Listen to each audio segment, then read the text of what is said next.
छड़ी। तीसरे दिन जब राजा भोज सिंहासन पर बैठने गए तो चंद्रकला नाम की तीसरी पुतली ने प्रकट होकर उन्हें रोका। हे राजन, यह क्या कर रहे हो? पहले विक्रमादित्य जैसे काम करो, तब सिंहासन पर बैठना। विक्रमादित्य ने कैसे काम किए थे? लो सुनो। एक बार पुरुषार्थ और भाग्य में इस बात पर ठन गई कि कौन बड़ा है। पुरुषार्थ ने कहा कि बगैर मेहनत के कुछ भी संभव नहीं, जबकि भाग्य का मानना था कि जिसको जो भी मिलता है भाग्य से मिलता है, परिश्रम की कोई भूमिका नहीं होती है। उनके विवाद ने ऐसा उग्र रूप ग्रहण कर लिया कि दोनों को इंद्रदेव के पास जाना पड़ा। झगड़ा बहुत ही पेचीदा था, इसीलिए इंद्र भी चकरा गए।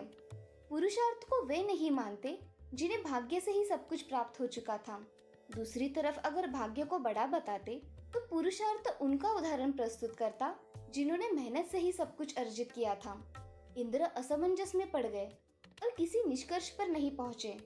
काफी सोचने के बाद उन्हें विक्रमादित्य की याद आई। सारे विश्व में इस झगड़े का समाधान सिर्फ विक्रमादित्य कर सकते हैं। आप दोनों राजा विक्रमादित्य के पास जाइए, वो परम ज्ञानी है। राजा विक्रमादित्य जरूर आपके प्रश्नों का समाधान निकालेंगे। पुरुषार्थ और भाग्य मानव वेश में विक्रमादित्य के पास चल पड़े। विक्रमादित्य को भी झगड़े का तुरंत कोई समाधान नहीं सूझा। उन्होंने दोनों से 6 महीने बाद आने को कहा। जब वे चले गए तो विक्रमादित्य ने काफी सोचा। समाधान के लिए वे सामान्य जनता के बीच वेश बदलकर घूमने लगे। काफी घूमने के बाद भी जब कोई संतोषजनक हल नहीं खोज पाए तो दूसरे राज्यों में भी घूमने का निर्णय किया। काफी भटकने के बाद भी जब कोई समाधान नहीं निकला तो उन्होंने एक व्यापारी के यहाँ नौकरी कर ली। व्यापारी ने उन्हें नौकरी उनके यह कहने पर दी कि जो काम दूसरे नहीं कर सकते वह वे कर लेंगे।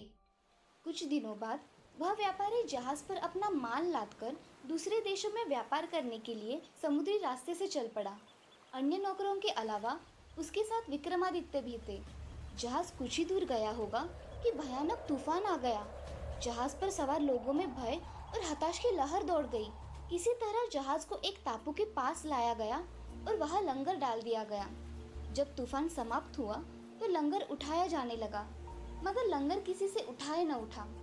अब व्यापारी को याद आया कि विक्रमादित्य ने यह कहकर नौकरी ली थी कि जो कोई नहीं कर सकेगा वे वह कर देंगे। उसने विक्रम से लंगर उठाने को कहा। लंगर उनसे आसानी से उठ गया। लंगर उठते ही जहाज तेज गति से बढ़ गया, लेकिन विक्रमादित्य टापू पर ही छूट गए। उनकी समझ में ही नहीं आया कि क्या किया जाए। द्वीप पर घूमने फिरने चल पड़े। नगर के द्वार पर एक पट्टिका टंगी थी जिस पर लिखा था कि वहां की राजकुमारी का विवाह पराक्रमी विक्रमादित्य से ही होगा। वे चलते चलते महल तक पहुंचे। राजकुमारी उनका परिचय पाकर खुश हुई और दोनों का विवाह हो गया। कुछ समय बाद वे कुछ सेवकों के साथ अपने राज्य की ओर चल पड़े। रास्ते में विश्राम के लिए जहाँ डेरा डाला वही एक सन्यासी से उनकी भेंट हुई। सन्यासी ने उन्हें एक माला और एक छड़ी दी। उस माला की 2 विशेषताएं थी। उसे पहनने वाला अदृश्य होकर सब कुछ देख सकता था तथा गले में माला रहने पर उसका हर कार्य सिद्ध हो जाता। छड़ी से उसका मालिक सोने के पूर्व कोई भी आभूषण मांग सकता था। सन्यासी को धन्यवाद देकर विक्रमादित्य अपने राज्य लौटे। एक उद्यान में ठहरकर संग आए सेवकों को वापस भेज दिया तथा अपनी पत्नी को संदेश भिजवाया कि शीघ्र ही वे उसे अपने राज्य बुलवा लेंगे।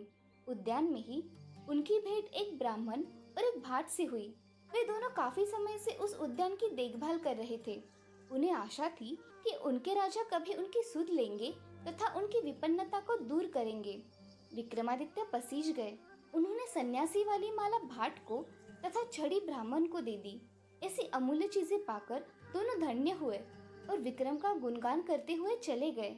विक्रम राज दरबार में पहुंचकर अपने कार्य में संलग्न हो गए। 6 मास की अवधि पूरी हो गई। पुरुषार्थ तथा भाग्य अपने फैसले के लिए उनके पास आए।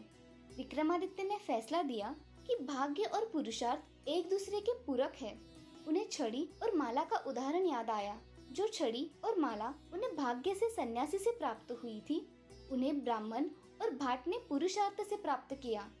पुरुषार्थ और भाग्य पूरी तरह संतुष्ट होकर वहां से चले गए। बोलो राजा, क्या आप में है ऐसा न्यायप्रिय फैसला देने की दक्षता और अमूल्य वस्तुएं दान में देने का हृदय और सामर्थ्य? राजा फिर सोच में पड़ गए और तीसरे दिन भी सिंहासन पर नहीं बैठ सके।